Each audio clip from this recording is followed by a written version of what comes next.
Before we get started today, I want to invite you to our next DTC Plus challenge, which is called Build a Presell Page Challenge. There is no more pivotal aspect to your entire marketing funnel than is your top of funnel presell page. We run it with all of our clients. We run this strategy, and we're going to show you in 3 days exactly how we build these pages, exactly how we write these pages, and then exactly how we launch and track these pages on day 3. It's a 3-day workshop. You can join DTC Plus right now for $1. And I really look forward to it.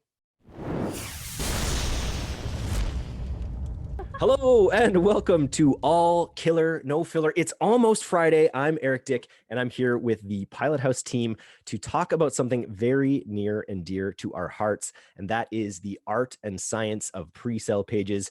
You're going to find out why we say that we run presell pages every damn time for most of our ads. And today we have some media buyers. We have Tim Peacock and Raven Dixon. It's Tim's first time on the podcast. Glad to have him on here.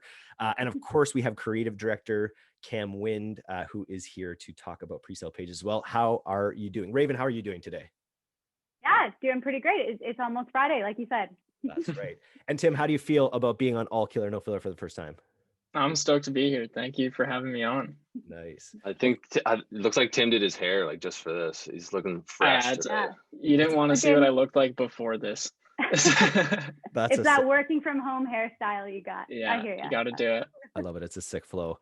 So speaking of sick customer flows, let's talk about presell pages. And I want to just ask, like, give me your top. Cam, I was just listening to you do a talk with the team the other day about presell pages and the sort of mentality about Pilothouse and why we always, when the instances we run presells and why. Can you talk about that a little bit? Yeah, sure. Yeah, I mean, I can try and summarize kind of like what I was trying to communicate outwardly to the team that like during our call, but it's internally like where we have a high degree in confidence in our ability to push out creatives at a high velocity and good quality creatives, and pages is just an extension of that. People, at least in my experience, are somewhat intimidated by post-click user experiences and creating presell pages, the flow that they put people through after they click through an ad. But, what I was trying to communicate to the team was, the ad experience really is just the tip of the iceberg. Like, think about any purchase you've ever made. For the most part, there's a process involved, and that's obviously not a new theory. But when you click on that ad, all it is like stepping into someone's virtual storefront. You're stepping into for us, it's most often a Shopify environment. So what we try and do is layer that process and address the needs. Address those needs through experiences we create with landing pages, just like we do with ads, and we optimize accordingly. So, here's a question. Like people want to get educated, people want to be aware, and we service their needs through pages. It's the most effective way to do it. If presell pages work so much better than your regular e-commerce stores, why isn't everything just presell pages? Why what is the insight? Obviously, presell pages, I guess, don't cover some of the things that you want to cover with your store. Does anyone have an answer why you just don't do all presell pages? Why you don't just do presell pages? Or why don't you make your homepage like a presell page? Well, I mean, from our perspective, our ability to test and iterate presells at a really high velocity is a huge tool that we have in our back pocket, and taking that experience off of Shopify enables us to do it a lot quicker than we would, employing a Shopify dev to implement changes in a Shopify environment through, with themes and all that kind of nonsense. So we do it really quickly through other builders and page building software. So it enables us to do it really quickly. So that is part of the answer. But I think those two things need to go hand in hand. At the end of the day, you need to put people through an experience that we use presells for. But when it comes to actually purchasing the product, you also need to think about, the very last stages of your funnel and what the product page looks like. What does the checkout look like? What is it going to look like for them after they purchase the product? Those are equally as important as, what you're putting them through with your presell and everything post-click. Love it. it also gives you that opportunity to go right into more direct marketing tactics when it comes to the copy and things like that. Yeah. And it goes back to like what we always talk about, right? Like angles, hooks, like that's our bread and butter. And you can launch the exact same page and tweak it as needed based on the angle that you're pushing within your Facebook funnel. So it's just an extension of our, our content strategy on Facebook side. I love it. Raven, you mentioned something interesting about the kinds of pre-sales, about sort of the testing methodology when we go into thinking about pre-sale pages. We don't just create one, you're saying we create three, and you sort of broke it down into three specific types of pre-sale pages. Can you talk about that a bit? Definitely. So whenever I'm thinking about pre-sales, I always have kind of three go-to styles that I start with: long form, short form, heavy sales pitch. And kind of those three, if you kind of push those out with your different angles, copy, testimonial, things that you're running with, once you kind of get your winner of those three styles, all that you found out then is which style is going to do the best.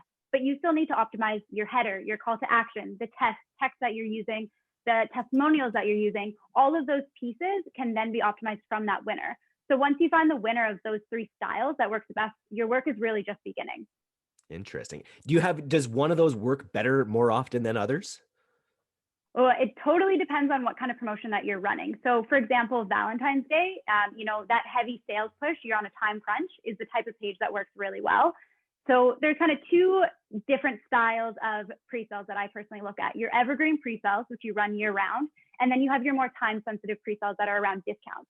So the discount ones, I like to do heavy sales push. You need to purchase now, you need to purchase today. It's Christmas, it's Black Friday, it's Valentine's Day, things like that. And then you have your evergreen pages. Maybe there's a feature that you did that does really well. Maybe you're a dog specific product. Maybe there's an angle that you're going for that you're going to kind of run year round. So it's kind of two different styles there.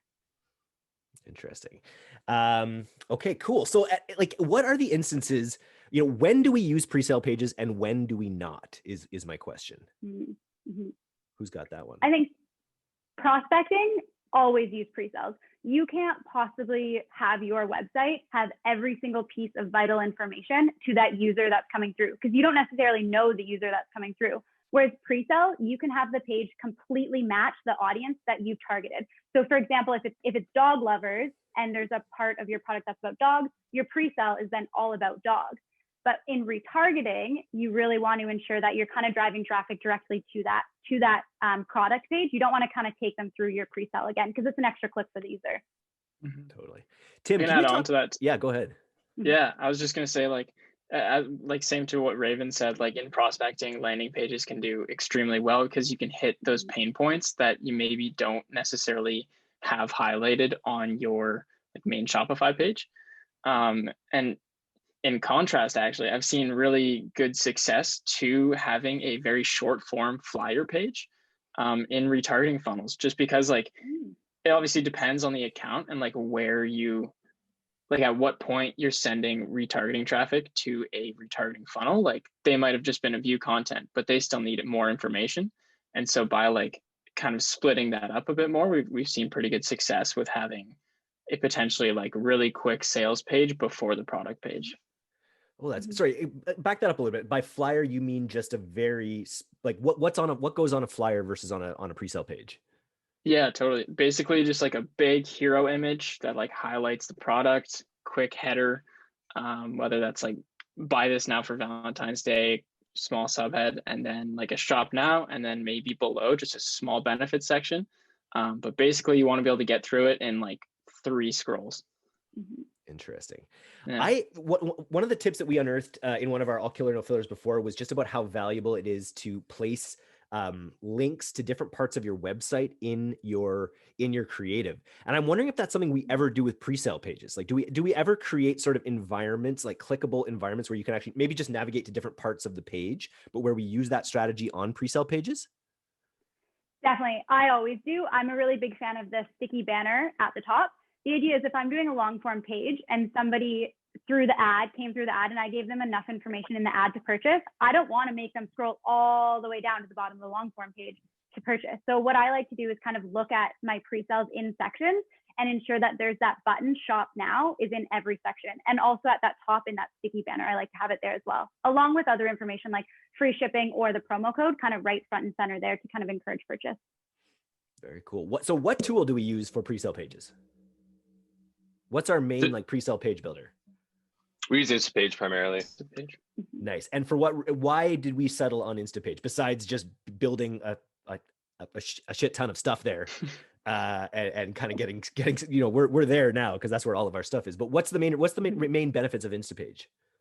Yeah, we've used a couple other, we use WordPress. I've used like Landing as another one that I've used for some clients. We obviously do some building in Shopify, but Instapage is like our heaviest user when it comes to building pages. And holy shit, we make a lot of pages. How many pages do we make? How many pages do we make? Yeah, I don't know if I have like a good hard number for you, but I would say client per week, we're making more than one. I mean, Snow, like you should pull some numbers from, Snow or Big Blanket. Like there's months or maybe like 60-day periods where the guys are testing like up to 50 pages per client, like over a pretty short period of time. And we're not talking like completely new pages, iterations off of one another, or that we're doing variance testing. But yeah, it's pretty high frequency at which we're creating new pages. We've got an entire team dedicated to just cranking out pages. And Tim, what's the biggest, I don't know if delta is the right word, what's the biggest sort of change you've been able to affect with like heavy CRO focus? I remember we published a thing early on with Snow where we actually, were able to raise the EPC like substantially through this like iterative testing process. Can you give us an example of what you've been able to do? Yeah, totally.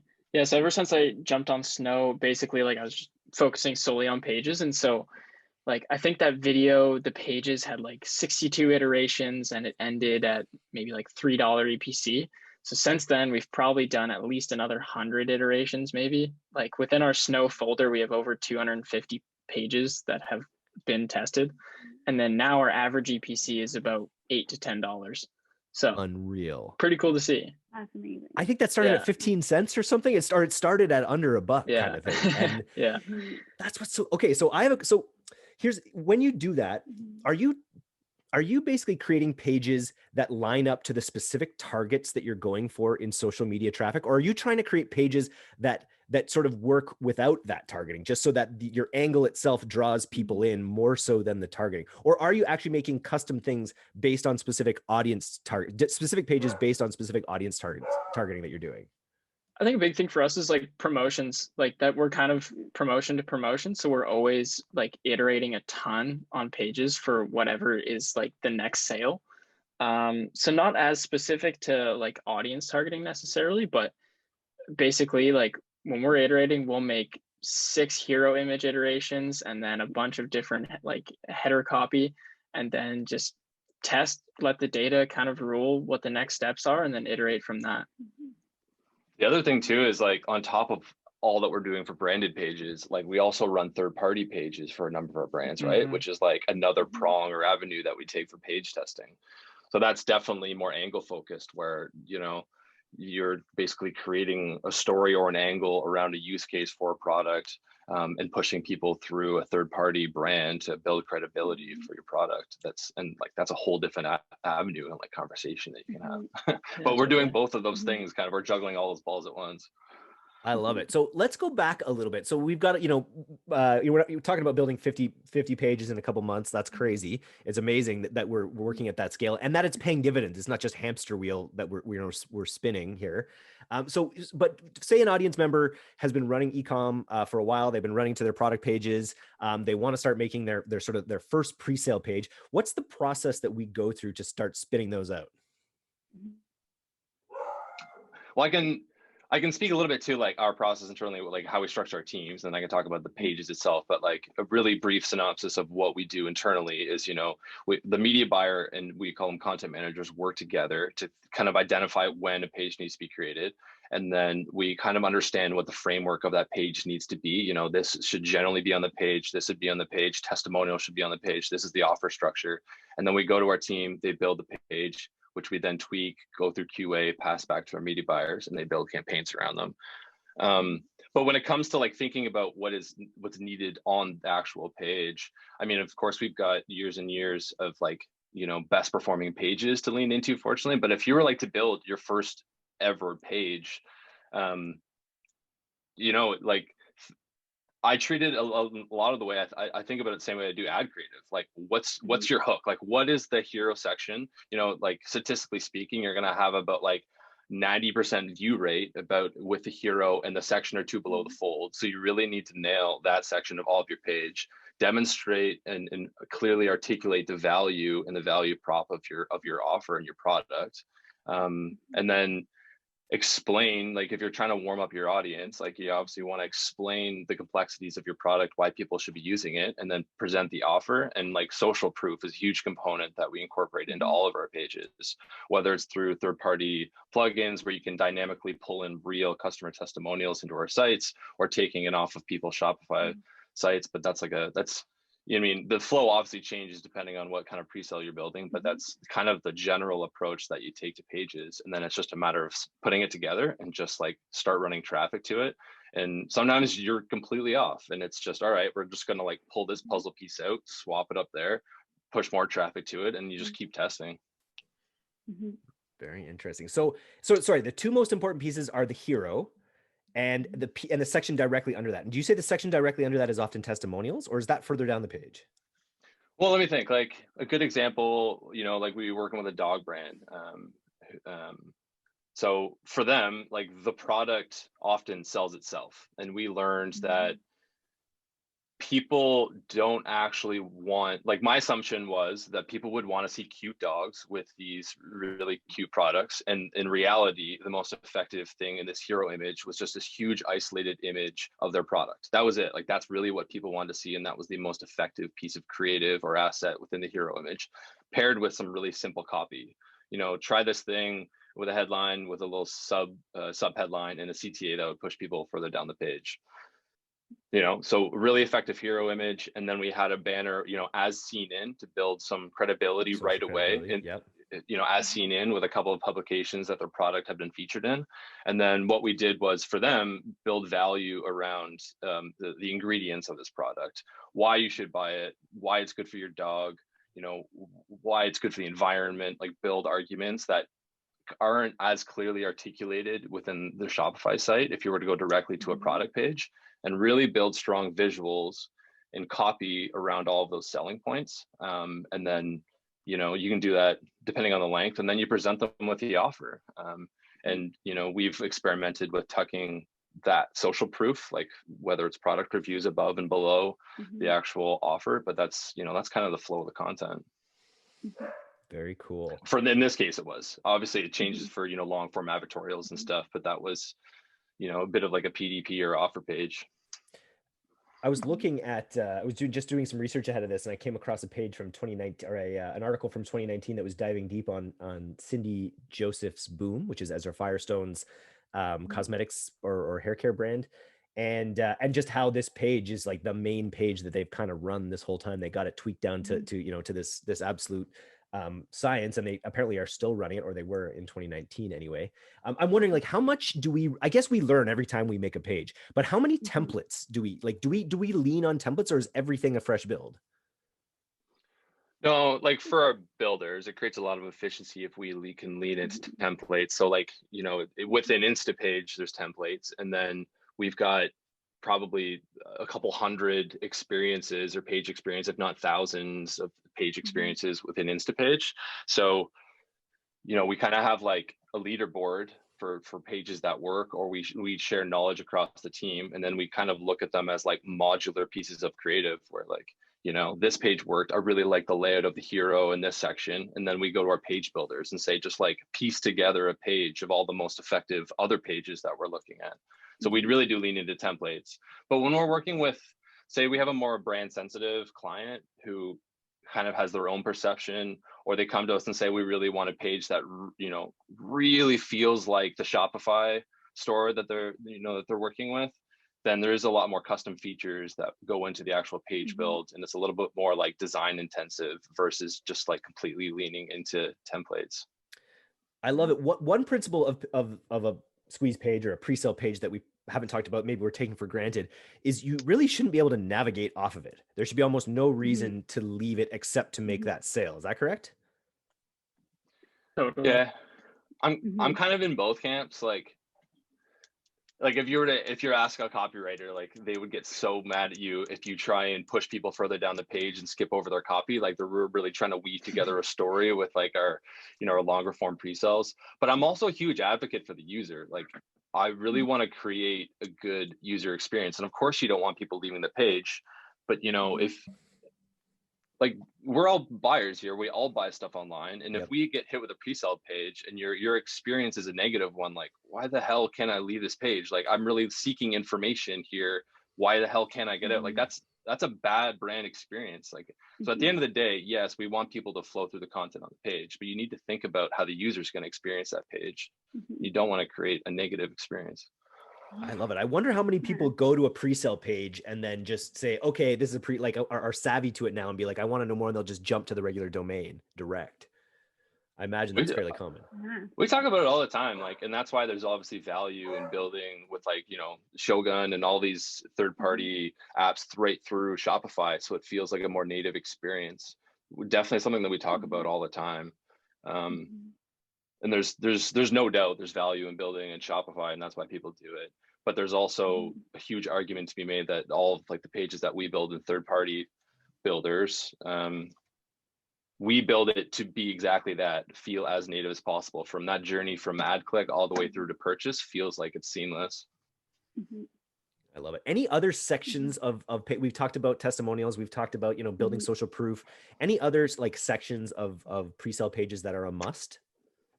Your sales section. You really, really need to ensure that your sales section is absolutely dialed in. The sales section really allows you to also also split test different bundles and kind of different product offerings. So for example, a lot of times we'll split test 3 different bundles. You really want to think about your price points on those and your offerings. You don't want to offer everything away on your first bundle, right? Because that's usually your cheapest. So your first kind of bundle, maybe you don't offer free shipping, still a good value. Second bundle, you might want to add in free shipping. Third bundle, highest price, free shipping, maybe a free gift with purchase. You can take the page and split test all 3 of those separately, or you can put all of your bundles onto one page in a sales section. And then you can also split test different bundles on different pages. So kind of at the end, you really know, your product offering that's going to be the best, and also which pre-sale style is going to work best for you. I love it. And you've really hit on the double whammy aspect of why pre-sale pages are so valuable. One, they're going to improve your conversion rate generally if you're doing them well. And the other most important, equally important thing is you're going to improve your average order value using them by using these bundling techniques that you're mentioning now. Yeah, definitely. I have a client right now, and the website doesn't convert nearly as high as our pre-sale pages do. Our pre-sales convert 3% higher than their website right now. So I exclusively run prospecting traffic through pre-sales right now, simply because we just see such a higher conversion rate on them. I love it. But you're saying you do that for top of funnel, but for middle and bottom, or just bottom, that you always direct directly to the product page or the site? I think Tim really hit the kind of nail on the head there when he said it totally depends on the client. In a lot of the cases, I will go right to product page. That being said, it kind of depends. Middle of funnel, Tim, I think you said it really well there. Middle of funnel, you might want to do that flyer page. There's a reason they didn't purchase the first time. So there might be information that you need to give them that they haven't got yet. We touched on it a little bit, but I wanted to go into the copywriting aspect. I think the direct response copywriting is obviously the underlying factor that really makes pre-sales pages effective. What's our process for that? Do we build the story first and then build the pre-sale page around it? Or do we build the pre-sale template and then, work with copywriters to fill in the copy? Yeah, that's a good question.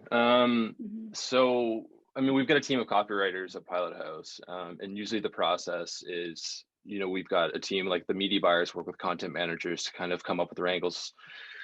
And from that, we fill out like an entire brief for our copywriters. And within that brief, there's questions like, what's your objective? What type of copy is this going to be? What is basically like the framework or high level summary of what the page is going to look like?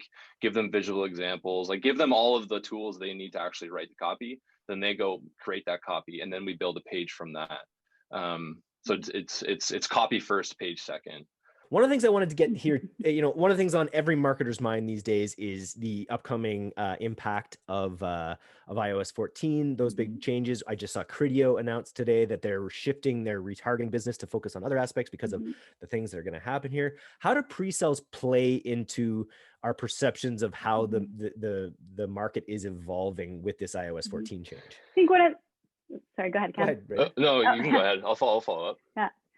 I think the biggest thing that we're all kind of thinking right now is how do we really hyper focus in on that 0 to 7 day attribution? How can we kind of really increase our 1 day click attribution or just our 1 day click purchases? And a great way to do that is pre-sales. If you say on the page can only be found here, because the thing is, and I've done this before as a user, I've clicked on a page, not purchased, and then gone to the website and been like, oh, I missed the deal because the deal's here and the deal's not there.